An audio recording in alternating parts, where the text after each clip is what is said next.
हर चीज के पैदा करे वाला सिर्फ और सिर्फ अल्लाह ताला ही बानी। जब इंसान के बात के ज्ञान होला कि ओकरा अपना रब के आवश्यकता बा और ऊ अपना रब के मोहताज बा, ए बात के जाने से पहले ओकरा ओ माबूद हकीकी के आवश्यकता बा और ऊ अल्लाह ताला के मोहताज बा, और ऊ अपना बाद में आवे वाला आवश्यकता से पहले तुरंत के आवश्यकता के खातिर ओकर इरादा करेला।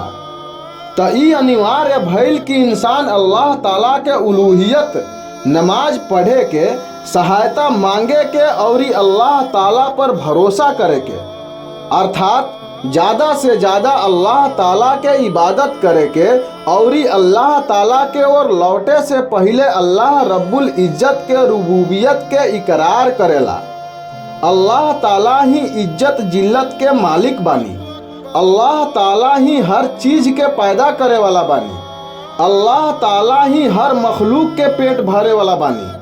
अल्लाह ताला ही हिदायत देवे वाला बानी।